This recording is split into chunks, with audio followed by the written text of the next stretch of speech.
In the near future, the US government releases a chemical attack on the whole country as a way to reset society. This kills millions of people in just a couple of minutes. Afterward, the government does nothing to keep society in order, so survivors have two options. They can join one of the gangs that control the territory and are constantly fighting, or be a domestic, which means they just want to live in peace. A few months after the attack, domestic couple Mark and Nina are loading their car because they'll travel to Milwaukee to find Nina's parents. Mark's friend warns him of the dangers on the road, but Mark insists he must go to support Nina because he still loves her even though they were considering getting a divorce before the attack. During the trip, they listen to a radio host who reminds domestics to stay away from the freeways, keep an eye out for snipers, and shoot anyone dressed like a ghost because they're part of the Sheets gang. Sometime later, the car starts to malfunction, so they stop at an abandoned garage. While Mark is working on the vehicle, three men enter the shop. They don't see the couple in the other room, so Mark very carefully moves to get back in his car. Suddenly a truck bursts into the shop and the drivers of the Sheets gang open fire to kill the three men. It takes Mark a few tries to start the car and the noise gets the Sheets' attention, but luckily the vehicle finally gets going and the couple drives away right before the Sheets can hurt them. On the radio, they learn that the Sheets are in a turf war with the Nailers. Late in the afternoon, they decide to stop at an abandoned house to spend the night. Nina searches for supplies while Mark checks every room just in case, eventually finding a dead couple in the bedroom. The bloodstains show they were attacked and mutilated before their death, so Mark covers the bodies as a last merciful gesture. Then Nina tries to contact her mom using an old radio, but nobody answers. That night Mark updates his map before going to sleep with Nina, unaware that a man outside is watching them. The next morning the man and his friend are beaten up by a group of Nailers, who threaten to kill them with a chainsaw if they don't tell them where to find a woman. The terrified man informs them where to find Nina, but he and his friend get shot to death anyway. Moments later the couple hears the Nailers approaching the house on their bikes, so Nina runs to hide in the attic and puts on headphones to avoid hearing what's about to happen. When the Nailers enter the house and start searching the rooms, Mark sneaks around with a screwdriver and quickly kills an intruder by stabbing his head from behind. Then he tackles Nailer Dean to the ground and fights him until he manages to stab him in the stomach and an eye to kill him too. Afterward the couple leaves in the car, not noticing someone is watching them. During the trip, they hear on the radio that a person from the Cherry gang is out on the streets saving women and killing anyone who gets in her way. When the couple finds a supermarket, they stop to get supplies only to be found by an armed man. Their fear doesn't last much though, because Nathan takes off his mask and shakes Mark's hand, explaining he was the one watching them to be sure they're friendly. The conversation is interrupted when they hear a car approaching, so the trio runs to hide behind the shelves while the Nailers enter the store to look for Nina. The men barely take a few steps before they're all shot down to death by Nathan's son Stephen, who has been hiding behind a counter all along.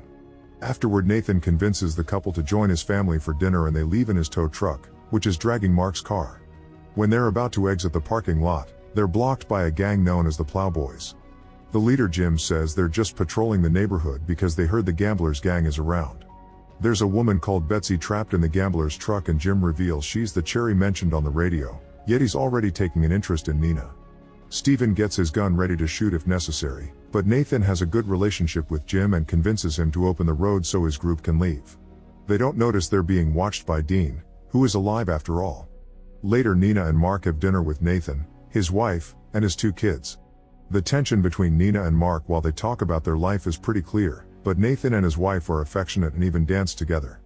After dinner, Nathan tells Mark the hamburgers they've eaten were made with human flesh. Feeling sick, Mark asks Nathan not to tell Nina the truth and announces they're leaving. However, Nathan forces him to stay with a deadly threat. Suddenly Dean enters the house using Nathan's daughter as a shield. He asks for Nina and Mark, and Nathan agrees to exchange them for his daughter without hesitation. As Dean pushes the girl forward, Stephen sneaks around to cut Dean's ankles, causing him to fall and fire his gun. Nathan's wife is shot down as Mark drags Nina away. Then Stephen jumps on Dean and starts stabbing him over and over while Dean reaches for his gun. Outside, the couple hears a few shots before taking Nathan's car to escape. Once they're back on the road, Nina says she doesn't want to travel with Mark anymore and the couple gets into an argument about the situation. The Gamblers see them coming and spin a wheel, which lands on a skull. This means the sniper must open fire. The bullet hits Nina in the shoulder, so Mark immediately turns the car around to return to town. Meanwhile, Nathan calls Jim to tell him he can have the couple. Jim gets excited and goes looking for his men, only to find them all dead. Suddenly Betsy hits him from behind with a pipe to knock him out, then she frees all the women the gang captured. After taking some guns from a table, Betsy leaves in a police car. Moments later, she gets annoyed by the noises coming from Jim in the trunk, so she stops the car and shoots him in the leg. At that moment she notices something moving in the forest and goes after it, forgetting her keys in the trunk lock. The next morning Nina wakes up inside a cabin with a bandage on her shoulder. Mark isn't around, but he left a note saying he went looking for food. When Nina tries to leave the building, she finds another note saying the front door is booby-trapped, so she goes out the window instead. She looks around and finds a car in the garage, so she rushes back inside to pack her bag intending to leave alone. At that moment she finds a note telling her to listen to music, and one more note indicating which record has her favorite song. On the final note, Mark apologizes and begs her not to give up on their marriage. Feeling guilty, Nina doesn't leave and instead stays in the cabin to dance to her favorite music while drinking a lot. Betsy watches her dance until Nina takes a break, then Betsy returns to the car and finally kills Jim. In the meantime Mark enters an abandoned house and finds two prisoners with bags on their heads. When he removes them, he's shocked to see Nathan and Stephen. Suddenly a madman called William appears behind him with a gun and makes Mark drop his weapon. William explains he loves ultraviolence and brings out his slave Bill the Big. Bill and Mark must fight to the death, and if Mark refuses to participate, William will shoot Nathan and Stephen. Mark gets ready and kicks Bill in the groin, but his fist gets blocked and Bill punches him with such strength that Mark falls. Then Bill throws Mark around, kicks him in the stomach, and raises him by the neck to choke him. While William enjoys the show, Mark headbutts Bill to make him drop him, but Bill quickly grabs him again and throws him against the furniture. Next Bill tries breaking Mark's neck and Mark bites his arm, so Bill throws him at William. Now Mark can fight William for the gun, and in the struggle the gun is accidentally fired, which kills William. Afterward Mark frees Nathan, Stephen, and even Bill, and they all go separate ways. When Mark arrives at the cabin, he finds Nina sleeping on the couch and takes her to bed. Later Nina wakes up and notices Mark practicing his shooting. She asks him to teach her how to shoot a gun, and while they're busy, Betsy sneaks into the cabin and finds Nina's wedding ring. After shooting practice, Nina takes Mark to the garage to show him the car she found, and Mark gets nostalgic because he used to have the same model. Remembering the good old days, the couple gets naughty in the backseat. At that moment the gamblers show up because this is their car. They immediately capture the couple and spin a wheel to decide what to do with them. Since it lands on a spade, Nina and Marl get thrown in cages and taken to the gamblers' headquarters in a motel. The place is a complete mess and people are drinking or fighting in every corner. The receptionist takes their names and realizes they're married, so he sends them to the Snake Eyes suite. There, a host starts taking bets while the couple gets a hand tied to the chairs and the other hand painfully drilled into a pair of guns on a table. One bullet is loaded into each gun to play Russian roulette, and the host warns them that if they don't shoot the gun when he tells them to, 2 more bullets will be added. If they survive 6 rounds, they'll be allowed to leave. Mark tells Nina to shoot without hesitation, but Nina negotiates with the host. She wants 3 more bullets in Mark's gun, and in exchange they only have to surround 2 rounds. The host agrees, and after the bullets are loaded, the game begins. The gamblers count down and both guns are fired, but nobody gets hurt. Unfortunately, on the second round Nina's gun shoots the only bullet and it lands in Mark's shoulder. Wanda starts fighting another gambler over the bet money, and the host gets distracted by trying to calm them down. Nina keeps on pulling at her bindings until he frees her hand and steals the host's gun from his boot. She shoots the man twice before firing at the table to release their hands. As she helps Mark walk, Nina uses the gun as a threat to keep everyone at bay and shoots the host again when he tries asking for help, finally killing him. Wanda wants revenge, but nobody is armed in that room, so she tells the others to let the couple go for now. As soon as Mark and Nina are out, Wanda and the others run to get their guns. The duo tries to find a working car and is seen by snipers on the roof, but before they can open fire, they're shot down by Betsy first. The couple drives away in a car as Wanda and the other gamblers come out with open fire, but they don't land any shots. A frustrated Wanda punches a fellow gambler before announcing they're going after Nina. A few hours later, Mark wakes up in Nina's childhood home in Milwaukee. The neighbors tell Nina that her father died of an illness and her mother self-deleted to be with him, which they know thanks to a letter she left behind. After Nina reads the letter, she asks the neighbors how they managed to keep a peaceful life in the suburbs.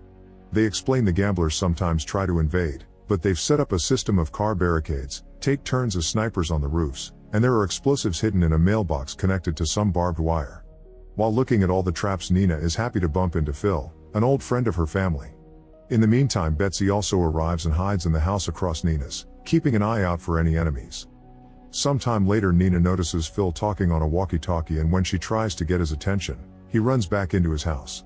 A suspicious Nina sneaks around to spy on him and discovers that Phil has been in contact with the gamblers, who will be coming soon. At the same time, she notices a little girl on the street, so she drags her into the house with her right before the gamblers arrive. Then Nina gives Mark a gun and tells him to protect the child while she goes out to fight. The gamblers leave their cars and look around until suddenly Nina opens fire, killing a few gang members. The group rushes to hide behind the car and fires back, forcing Nina to take cover. Betsy takes the chance to open fire too, killing a bunch of gamblers in quick succession, thanks to her machine gun. With the gang turning to attack her instead, Nina tries to take a moment to reload. A gambler approaches her from behind, but before he can act, Mark shoots him through the window. Wanda refuses to give up and wants to keep fighting, so the neighbor on guard duty starts shooting as well from the roof. Betsy runs out of bullets and has to hide while Nina throws a homemade smoke grenade into the middle of the street. In the house, a gang member surprises Mark from behind and starts choking him. Mark breaks the horn from the man's mask and stabs him in the eye before tackling him down to stab him in the chest, making sure he hits the heart this time. Meanwhile, Nina continues to fight and Betsy discovers she's been shot. At that moment, the Plowboys arrive looking for Betsy to avenge Jim, but they get stuck in a gunfight against the gamblers. The gangs keep shooting at each other while the Plowboys' truck easily destroys the car barricade. Nina uses the chance to activate the barbed wire, and as soon as the truck touches it, a big explosion brings it down. The neighbor guard comes down and shoots the last gambler man, only to be quickly killed by Wanda. Inside the house, Betsy approaches Mark and gives him back Nina's wedding ring. At that moment, Wanda comes in and shoots Betsy in the head. She gets ready to kill Mark too, but Nina shows up and brings her down first. Now that all the gangsters are dead, Nina goes to Phil's house to kill him too, but he's already dead. After confirming Phil has a gang tattoo, she sees her father's favorite gun on the table and takes it back. On her way out, Nina sees the child staring creepily at Phil's house, making her wonder if she did it, since there were rumors of a gang formed by children. Afterward, Nina gives Mark her father's gun, and in return he puts the wedding ring back on her finger. Once they've recovered from their wounds, the couple goes back to the road to hunt down gang members and protect other domestics. The radio host warns his public not to mess with them. Make sure to subscribe and turn on notifications so you can watch more videos like this. Thanks for watching.